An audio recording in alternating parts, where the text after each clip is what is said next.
જય દ્વારકાધીશ, જય સુરાપરા દાદા. કેમ છો? આજે છે અમારો ત્રીજો દિવસ. જોકે હું નીકળું છું સુરતથી દ્વારકા 700 કિલોમીટરના અંતરે. અત્યારે વાગી ગયા છે સવારના 6. જોકે મેં કાંઈ નાસ્તો કર્યો નથી, બસ અહીંયા હોટેલે આવ્યા છે. હવે કંઈક નાસ્તો કરશું. અને કાલે અમે રોકાણા હતા જે દભાસી ગામમાં જે અશોકભાઈ કરીને હતા, જેને અમને સહારો આપ્યો હતો. અને અત્યારે વાગી ગયા છે સવારના 6.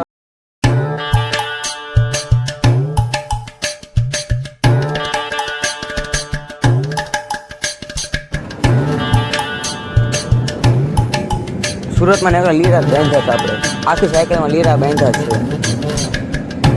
તો મિત્રો તારાપુર ભોગવે આવ્યા, બસ થોડીક આગળ છે. અને રસ્તામાં જુઓ થોડીક એવી હવા ઓછી થઈ ગઈ છે. અમે ઘરેથી જે સાયકલનો પંપ લીધો હતો, હવા ફૂલ લઈ અને પાછળ ભ્યા છે તારાપુર. અને એની આગળ છે સુરાપુરા ધામ વરતધાલ.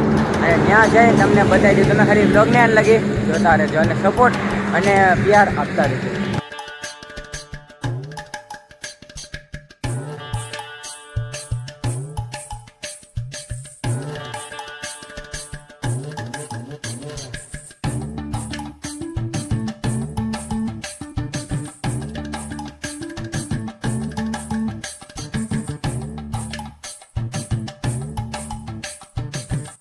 જો આ સાઈડ રસ્તો બંધ છે ને, જુઓ વિચાર છે ને અહીંયા ચડાવી સાયકલ નાથી આ પુલ પર લઈ લઈ. વિચાર છે એવો, પણ નક્કી નથી ચડાવી કે ન ચડાવી. એમ તેવા ધતિંગ ન કરાય, ખીજાયા ખાલી ખોટા. બટ પાછું 1 કિલોમીટર સાયકલ હાંકીને પાછો આ પુલ ઉપર સાયકલ હાંકીને બળ કરવાનું. અમને એમ કે નીચેથી વ્યા જાય, પણ રસ્તો બંધ. આ અમારો સમય ખોટો છે અત્યારે. જોઈએ એટલે કંઈક શોર્ટકટ રસ્તો હોય ને તો ચેક કરી લઈએ. અત્યારે આમાં કાંઈ લાગતો નથી શોર્ટકટ રસ્તો હોય એવો. બધી બાજુ પેક છે, કેમ કે અહીંયા ફાટક છે ને, એટલે કાંઈક રિપેરિંગ હાલતો હશે કામકાજ. જોઈ લઈ. બાકી તો અહીંથી વ્યા છે. હવે ઉપર ચડાય એમાંય નથી.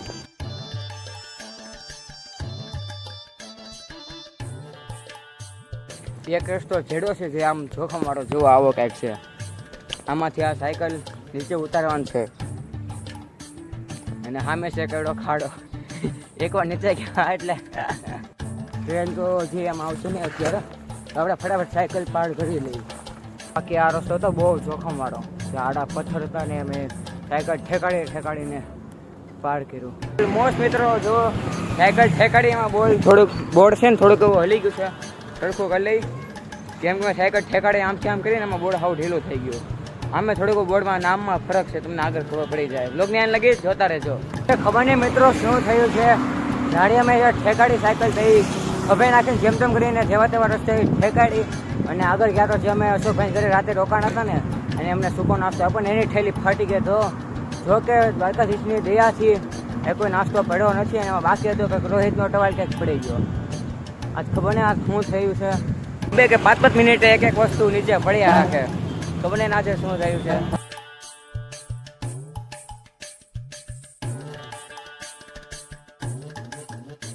ચાલે મિત્રો હવે જાય સુરાપુરા ધામ. અમે આઈ થિંક 1 કે 1.5 વાગે અહીંયા આવ્યા હતા હોટલમાં. આજે અમે ફૂલ થાકી ગયા ને ગુજરાતી અને 2 ગુજરાતી થાળી મંગાવી હતી. અત્યારે વાગી ગયા છે 1:30. અત્યારે વાગી ગયા છે 2. તો બસ હવે ધીમે ધીમે નીકળીને ઓલમોસ્ટ અહીંથી સુરાપુરા ધામ થાય છે 35 કિલોમીટર. બસ તમે સાથ અને સપોર્ટ આપતા રહેજો અને અમે જલ્દી સુરાપુરા ધામ પહોંચી જઈશું. બપોરે ઘણો તડકો હોવાથી અમે ઝાઝા વાગે આરામ જ કર્યો હોટલમાં. બસ અત્યારે જો થોડોક ઠંડો પવન છે. તમે નીકળી ગયા છે સુરાપુરા ધામ જવા માટે. બસ તમે બ્લોગને આન લગી જોતા રહેજો. હું તમને કહેતો રહીશ કે અમે ક્યાં પહોંચ્યા અને બધા જ અપડેટ હું તમને આપતો રહીશ.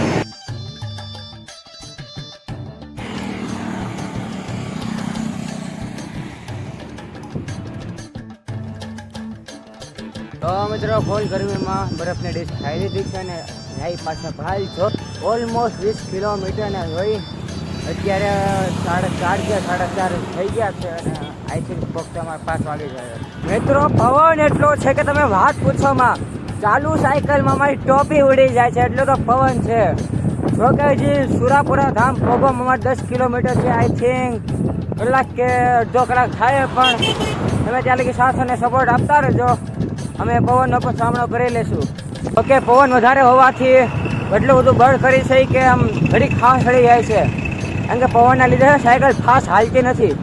અમને ધીમે અને બળ કરવું પડે છે.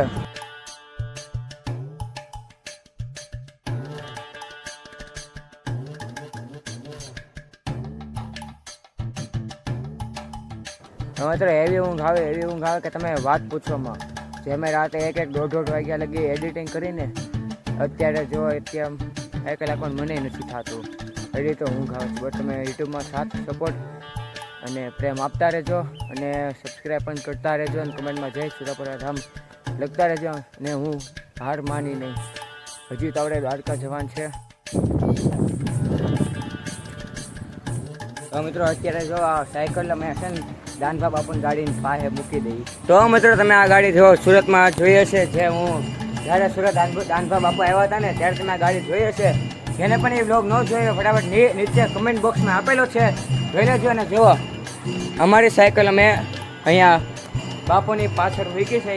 તો મિત્રો અત્યારે થાય છે આરતી અને તમને ઘર બેઠા આરતીના દર્શન કરાવો. તમે ખાલી બ્લોગને લગી જોતા રહેજો.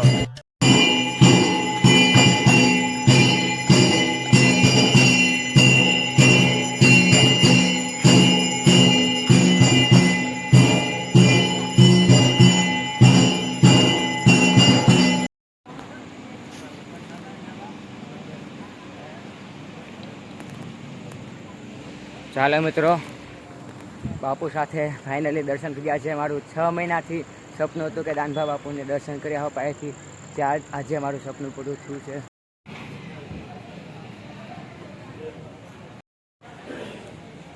બધા પરમિશન માંગીએ છે દાદાની કે વિડીયોમાં કંઈ વાંધો નહીં આવવા જોઈએ.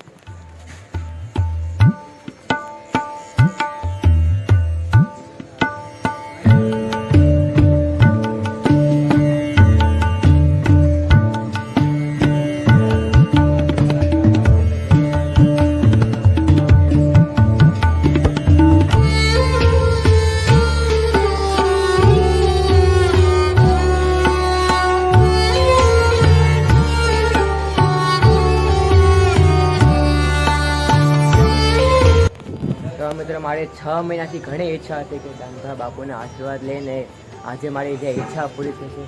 બાપુ અમે સુરતથી દ્વારકા તમે કતારગામ આવેલા ને, અમે જો આશીર્વાદ લેવા આવ્યો છે. કાલથી પાછી ટ્રીપ ચાલુ કરી દઈએ સુરતથી દ્વારકા, જે 700 કિલોમીટરમાં અંતર છે. પછી આશીર્વાદ આપશો. ચાલો હવે કાલથી અમારી પાછી યાત્રા શરૂ કરી દઈશું, જે ઓલમોસ્ટ 6 કે 7 દિવસ થાય હજી સુરતથી દ્વારકા પહોંચતા અમારે.